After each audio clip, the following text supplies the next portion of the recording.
Hi, my name is Chris Melnick and I'm a realtor in Halifax, Nova Scotia. Today I'm going to talk about buying a waterfront home near Halifax. I did touch on this topic in my video on the fundamentals of value, so watch that one if you haven't already.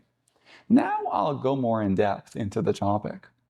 I'll break this up into the land and then the home. For the land, this can be further split into lakefront and oceanfront. People can have their preferences either way. Lakes can be better for swimming, kayaking, and paddleboarding, whereas oceans are generally considered the big leagues. If you're interested in traveling to other places on your boat or just have a very large boat that you want to dock at home, an ocean is really the only option. Now, freshwater is easier on boats though, so take that into consideration. First, we'll talk about lakes. For lakes, the best lakes close to Halifax are generally considered to be Grand Lake and then Porter's Lake. This is mostly because of their size, depth, which can accommodate bigger boats, and proximity to the city. Now, depth and size maps can be found here. Just make a note though, the depths are actually measured in meters. There are plenty of other lakes around varying greatly in size, but they often need to be looked at case by case. Some of them are really just large ponds, but can still be great options for small boats, swimming, and kayaking. If you're further wondering about what sort of boat you'd be able to put in the lake, there are no laws limiting size. It just comes down to the depth of the lake and what you want to do. A good indication can be to look at what boats the neighbors have on the lake. And if that's not possible because it's off-season, you can always look on Google Satellite to see older photos, which hopefully are in season. Some lakes are also protected for boating and swimming, such as Pockwalk Lake, Lake Major, and Benerney Lake. More information can be found here. I'll put the website in the description. The nice thing about being lakefront is that the lots are typically a similar elevation to the water, meaning you have good access to the water. The land also typically slopes gently into the water, and you likely won't encounter big rocks or boulders on the shores. This can make it easy if you need to bring a dock up onshore. Lakefront land is typically more expensive the better the lake it's on, the amount of land it comes with, the water characteristics in that immediate area, whether it faces south, and how quiet it is. Next, we'll talk about the ocean. For oceanfront lots, the value primarily lies with how close they are to the city, how big they are, and how usable they are. By this, I mean the ability to dock a boat, launch a boat, how calm it is to boat and swim in, whether it has a sandy beach, and just how nice it is aesthetically. South-facing is a big plus too. People like their sun. Generally, this means protected coves, calm areas, and sheltered coves. On this map, we can see the shorelines. The key oceanfront areas are the Northwest Arm, St. Margaret's Bay, and in and around the Chester area. You can have homes worth upwards of $5 million in any of these areas. There are a number of yacht clubs in these areas too. As you can see, they're all rather protected from the ocean. Homes that face the full brunt of the ocean often aren't able to have wharfs and docks, have very rocky and boulderous shores, and have a higher chance of sustaining damage during storms. This makes it less desirable and less valuable. Many of these waterfront lots are really only useful for their views. Homes that are built on near cliffs, close to the water, also have this issue. The only real oceanfront value, again, would be in the view. A lot of homes down the waterfront side of Ketch Harbor Road have this issue. On ExploreHRM, we can see the topography, which shows how steep lots are towards the water. Like lakes, deeper water is better for oceanfront lots too. A great resource to see ocean depths is here. I'll put a link in the description. It is pretty neat though, I will note. These depths are in feet, whereas the lake maps we were looking at in earlier are measured in meters. So just keep that in mind so you're not confused. Bigger lakes are also included here. The most valuable oceanfront is arguably on the south end of the peninsula, but that area is fairly dense and the homes are closer together. For a more relaxed living and more spacious lots, St. Margaret's Bay and in and around the Chester area are likely better options. There are plenty of other nice waterfront areas to both the east and the west, but they need to be evaluated on a case-by-case basis, based on the criteria I mentioned previously. If you're not interested in the oceanfront for boating or swimming and just the view, then fortunately you'll have a lot more options and won't need to pay as much.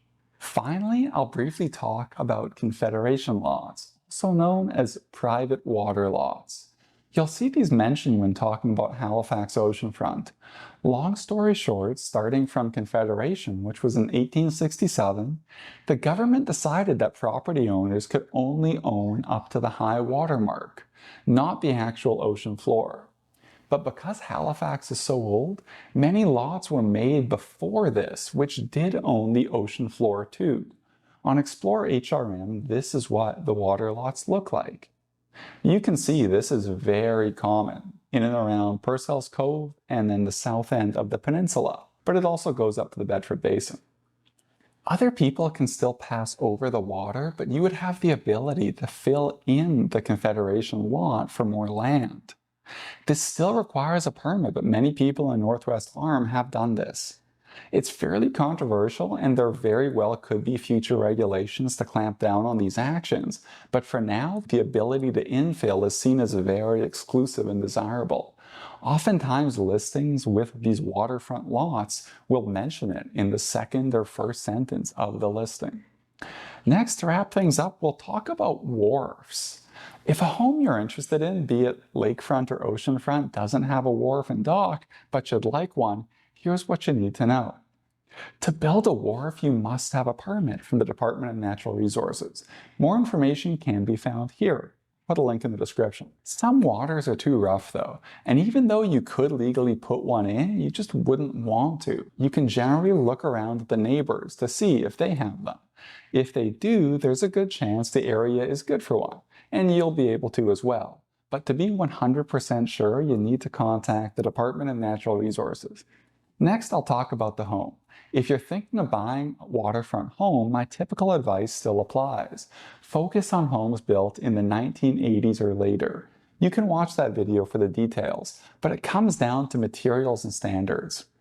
My big exception to that rule of thumb is the fact that many of these waterfront homes have been expensive and desirable since they were built, especially for the ones currently selling for over $1.5 million.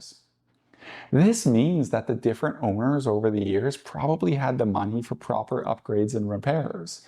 I've seen a number of $1.5 million plus century homes that have actually had everything effectively replaced. So those types of homes, even though they're 100 years old on paper, can be a very good buy. As for the style of home, this of course comes down to personal preferences, but if you ever have resale in mind, most people looking at waterfront homes want at least 3 bedrooms, 2 full bathrooms, over 2,500 square feet, and some sort of wow factor, like amazing views, giant windows, vaulted ceilings, double height ceilings, balconies off of bedrooms, etc. Something to remember is that most waterfront homes are on well and septic systems. Oceanfront homes can have the issue of being basically built on rock, which means they may not be able to have a full septic system in, but rather just a holding tank. These would have to be pumped out more regularly. The proximity to the ocean can also cause issues for the well too. Sometimes they'll find that a drilled well that close to the ocean will only produce salt water, so they use a dug well. Dug wells can run low on water occasionally, but other times they have no issues at all. It's completely variable, whereas a drilled well would have been much more predictable. Sometimes they aren't able to put in a well in at all and use a big tank called a cistern that's either filled by a truck periodically or with rainwater. These are not ideal solutions, but are some of the things you'll come across when looking at waterfront homes on the ocean. And those are some of the things to think about when looking at waterfront homes. What you'll find is that good waterfront homes often sell very quickly, whereas homes with less desirable waterfronts and less desirable structure configurations can sit for a long time. I find that waterfront buyers are usually very discerning and are more than willing and able to either wait or pay for a better home. For a point of reference, a good lakefront home, by my definition, typically starts at about $800,000, and a good waterfront home about $1 million. You can find lakefront and waterfront homes for less, like if it's on a section only usable for views, but this could very well be what you're looking for. As always, I hope you've got some value out of this video. If you'd like help finding a waterfront home, my contact information is in the description. Goodbye.